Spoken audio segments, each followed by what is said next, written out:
মনে রাখবেন, দুনিয়ার মানুষ এখন অনেক সচেতন। মব করে জনমত এখন প্রভাবিত করার দিন শেষ। একজন নাগরিকের সবচেয়ে বড় অধিকার হলো তার ভোটের অধিকার। সেই অধিকারই কেড়ে নেওয়া হয়েছিল।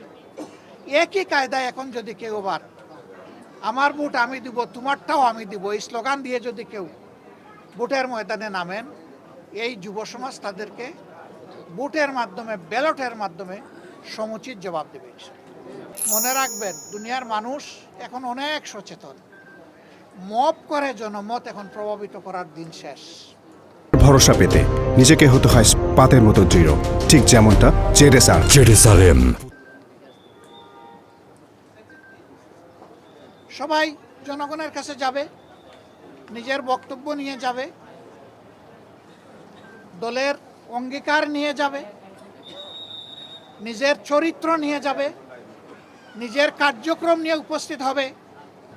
জনগণ অতীত বর্তমান বিবেচনা করে ভবিষ্যতে কার উপর আস্থা রাখবে সেই সিদ্ধান্ত নেবে। আমাদের অঙ্গীকার একেবারেই স্পষ্ট। আমরা একটা দুর্নীতি, দুঃশাসন মুক্ত, ন্যায় ইনসাফ ভিত্তিক আমরা একটা সমাজ গড়তে চাই, যেই সমাজে ফ্যাসিজম আর ফিরে আসবে না। এর জন্য আমরা দুটো নির্বাচন একসাথে অংশগ্রহণ করব।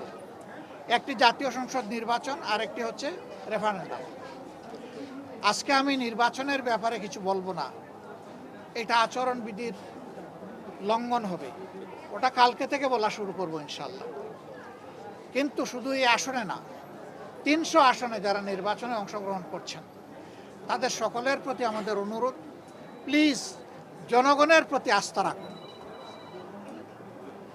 জনগণকে শান্তিপূর্ণভাবে সিদ্ধান্ত নিয়ে তার ভোট তার পছন্দ মতো প্রতীক এবং বাক্সে পৌঁছানোর সুযোগ দিন।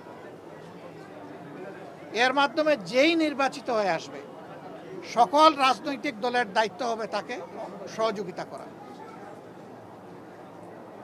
তাকে অভিনন্দন জানান। কিন্তু এখনই যদি সেই 15.5 বছরের কায়দায় আবার নির্বাচনী ময়দানকে উলট পালট করে দেওয়া হয়, তাহলে জাগ্রত যুব সমাজ কাউকে ক্ষমা করবে না। তারা তো বুকের রক্ত দিয়েই পরিবর্তন এনেছে। দেশবাসী আমরা তাদের সাথে ছিলাম, নেতৃত্ব তারাই দিয়েছে।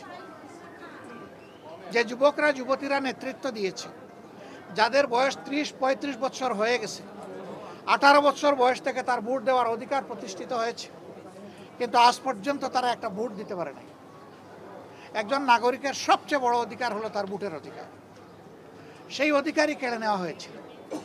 একই কায়দায় এখন যদি কেউ আবার আমার ভোট আমি দিব, তোমারটাও আমি দিব, এই স্লোগান দিয়ে যদি কেউ ভোটের ময়দানে নামেন, এই যুব সমাজ তাদেরকে ভোটের মাধ্যমে, ব্যালটের মাধ্যমে সমুচিত জবাব দেবে।